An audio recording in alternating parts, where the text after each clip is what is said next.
And we welcome you back to the Real Estate Radio Show featuring Chris Lofthus of the Chris Lofthus Group at Keller Williams Realty. Chris, what do you like best? And I don't know if it's good, bad, or indifferent. I know as a consumer, I really enjoy the parade of homes. If nothing else, it's kind of like right before harvest time, you're going out looking at the crops and you're excited and you look at that type of, the homes and you see a lot of traffic going through. So as a consumer, I really enjoy it. From a real estate perspective, how do you look at this? Well, we look at it as an opportunity, and it is a sales tool, and I'm not going to sit here and tell you it's not, but it's a way for these builders to showcase really, what their product is, what it's all about. And the good part about it is most people kind of look at it and say, oh God, is it about, all about certain price ranges, high end homes and all this stuff. And it's really not. And, it runs the gamut. What I'm saying is that, from $200,000 homes all the way up to $900,000 homes in Eagle and in North Boise. So it's just a way to showcase, and I love it so much, and I love the way that they put it together, because it does put a really nice piece together. It puts a nice positive spin on real estate in general. Yeah, absolutely. And speaking of the positive side, I was doing some training this past weekend in Tucson, and we were working on I'm working on affirmations, positive elements that you put in. And someone said, Dave, did you know that CNN stands for continual negative news? And I thought, oh, okay. How about some positive news? You were on Viewpoint with Mark Johnson, and as I watched that, I noticed, you were talking about, don't get confused with the national picture, which you're already way ahead of on that. You said, don't let what you're reading in USA Today and continual national or negative national news affect you, because it's a lot different here in Boise, America, Ada County, and in Canyon County. Right. There's no question about it. And kind of here's how the story went down. Well, Annette and I were in my office, and I happened to have a client email me an article that was posted on KTVB, and Annette, luckily enough for me, has a past relationship with Mark, and Annette sent an email over to the radio station just saying, hey, look, Chris saw this article, Chris read this article. We're putting such a bad energy and bad news in general. I mean, it's 16 of the worst states, they were trying to compare it. And so that's easy. You can always spin bad news. You can always spin good news too, so, not like tooting my own horn here, but the fact of the matter is Mark allowed me to come on the show last week and discuss, what my view was, what the true numbers were. And what I did is I brought the facts to him. And, he started kind of understanding it. It was a great show. Mark's a great guy. And he actually, I was very surprised the fact that he actually let me kind of have my, my soapbox a little bit. Well, you don't have a choice when you come on the show. I mean, you bring your soapbox with you. Well, it was a marvelous piece that you did on there. And obviously we want to thank KTVB. But Chris, just enjoy. I hate to say you're the Billy Graham of real estate, but you do a great job with it. And I think we need, as Anne Marie would say, we sure could use a little good news today. So I appreciate you passing that on. Right. LeBois Park, it is the first night of racing. Of course, last year, after a long absence, they bring back racing. It was unbelievable. I think it was 10 or 12 dates is all they had last year. Now they've opened up the entire season. And I think it's Jim Grigsby, who's a partner at LeBois. Right. And he works, obviously, pretty involved with U.S. Bank as well. Again, more good news for the economy. And I always say, and you might say, well, I'm not a gambler. That's okay.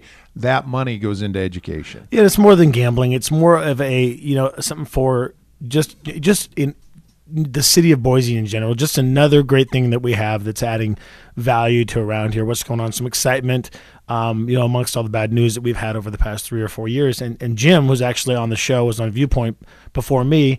And, he's the division president at U.S. Bank here, and he had some really optimistic things to say about, not just interest rates, the fact that they're going to remain low, but growth around Boise and the real estate market, both commercial and residential, and what's going on with just growth around here in general and where we're going to be. And I had another discussion I had with Mark was like, Mark just got back from Austin, and Mark says, God, I look at Boise and he goes, it's like a mini Austin. He goes, in Austin, he goes, Boise is going to be just like Austin in, 10, 15 years. And I totally agree with him 100%. Yeah, I worry when Mark goes to Austin because his brother's a sportscaster there, and you get the two Johnsons. It's quite a deal in Austin. Good thing his brother didn't come up here. Mark, I say that lovingly, and it's kind of exciting because Mr. Williams, who is also a partner at LeBois, he actually has a horse in the Kentucky Derby. So Right. Go Parma, because out at his treetop ranches is where that horse was raised. So Right. let's all cross our collective fingers as we continue on Waterfront District. Chris, you're the one that said, "Hey, Tester, I told you so." You go, "I got this piece," and then now as you talk about it, more and more of it gets scooped up. You go, "Tester, I told you about this even before we started the show." No, that was the Waterfront District was such it's a big deal for me because the fact of the matter is I saw the writing on the wall down there, and I saw so much potential in that property, and it was so dilapidated when my client Kent Freitag from Riverside Homes picked up the product itself. And he kind of saw the vision with me and everything that's kind of going along, from the 585, acre Esther Simplot Park that's coming just across the bridge there from the Waterfront District. We just sold another one yesterday. So we have 3 under construction. We've already sold the one spec we had. Looking back hindsight, I talked to Kent last night on the phone as well.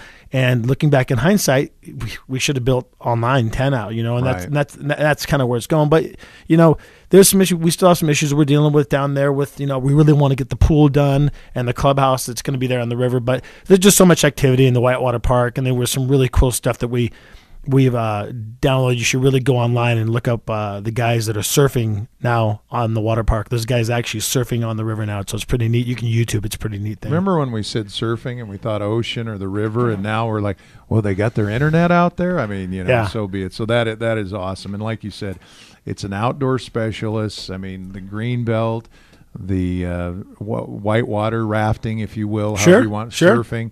And then at the same time, look at where you're located. Well, yeah, Annette and I were talking. Annette said she was down in there last week on her bike, and you can hop on your bike and be across that bridge in downtown in 5 minutes. So it's just, it's a neat thing. We had a lot of the good stuff going on. Bristol Place, we're going to start working off of that, and that's just off of Eagle Road. We're going to start building houses in there. There's just so much development and growth going on around Boise, and if you haven't if you haven't been out and about, if wherever you live, whether it's Meridian or Boise or Eagle, you really should get in your car and kind of drive around and really look at some of these subdivisions and see what's going on, because it's amazing how many sticks are in there right now. Now, I tell people before they do anything, they should at least reach out to you. But if you have hopefully we've got a couple of listeners besides just our relatives today. But what would you, Chris, if you had to pick 3 things, if you said, all right, I'm going out to look, what would be the Chris Lofthus top 3 in terms of things? And I don't want to say buyer beware, but just 3 things that you might want to do when you're in that realm of, okay, honey, let's start looking. Well, when you start looking, the first thing we do is we just don't go throw people in a car and start driving them around aimlessly. Okay, a lot of people are doing a lot of research online. It's amazing. Everyone's, 97% or something like that are going to the internet first before they even call a realtor. So what we do is we try to narrow it down, not to confuse people. So what we do is we say, like for you Dave, Claudia, here we're looking at. We want to know, what do you want? And you said, we want the master on the main level for sure. We want, a half acre of lawn for our kids to play on, whatever it is, or a subdivision that's got a pool in it. So we start to narrow that down for you. So when we get you in the car, we got 4 or 5 houses that are pretty tight. So as not to confuse you, because what ends up happening is that most people get into a car with a realtor, and not to badmouth any realtors, obviously, but what they do is they get in and they start showing them 10, 20, 30 houses. By that time, Claudia, your wife, is saying, well, I really love, that house with that kitchen, and you're starting to add that outdoor living area with that kitchen, and you can't look at that many houses and keep them straight. It's just impossible. And that's kind of our goal. Our goal is to really get it focused on what you want, what the goal is for you. And then, it just really narrows it down. So, like you said, have a vision, have a plan. Sure.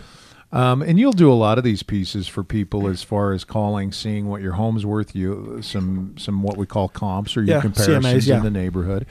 And then the thing that I like, Chris, is your team will come out, and it's not to sell or get a listing or anything like that.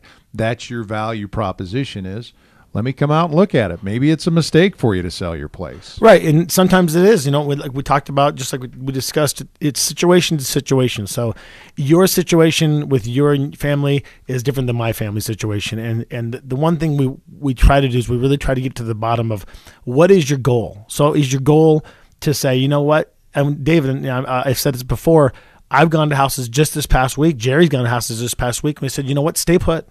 Stay put. You know, we don't make it about that. We make it about our clients, and we make it about the fact that says, hey, you know what? Our deal is we make it about the deal and say, if the best thing for you to do for your family is to stay put and say, you know what, Dave, Claudia, can you guys stay in this house for 18 more months? And here's where I think it's going to be headed. Let's sell it in 2 years. Maybe you and Claudia can afford to go buy a lot now in the subdivision where you want to live, but the value is not in your house. So you go out and buy a lot at today's prices that are cheap, and then you and Claudia stay in your house, and you stay in your house for another 12 to 18 more months. Then we list it and we sell it for a premium because the market's changed. By the way, my kids listen to the show. Kids, we're not selling the house. It's just part of the program, so take it easy. We live right next door to Rocky Mountain High, and my son's going to be a freshman and all the stuff that goes with it. So, kids, don't worry. Everything's good. Hey, Chris, as always, a marvelous job with your show. You can reach out to chrislofthus.com. Great website. Annette's done some marvelous things on there, and you can go through and look at not only the past guests and listen to their interviews, but if you said, hey, I want to work with Kurt Holton, how do I reach out to him at Prospect Mortgage? Or I really enjoyed Erin's interview at Concierge Legacy. How do I get that white paper? She's got all of that set up. And you can also shoot an email. Contact us at clgeagle.com, and that's CLG as in Chris Lofthus Group. And as always, Chris, they can call you at 350-6228.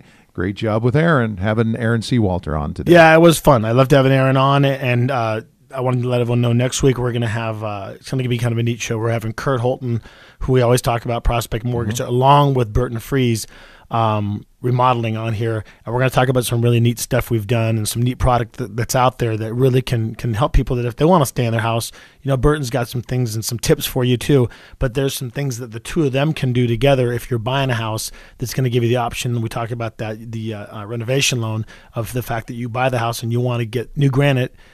We can pull it off and roll it into your final loan, but we'll talk about that next week, and I'm really excited. I appreciate Erin coming on the show, and I think that Concierge Legacy, in general, they'll do a great job for you, and I can put my stamp of approval on them. All right, sounds good. And speaking of Burton, I'm headed over to Spurwing Greens right now. I'm going to go check out his place. Remember the Parade of Homes through the 20th. We'll be back next week. Kim Commando is next for Chris Lofthus and Annette. This is Dave Tester. We will talk to you next week. So long, everybody.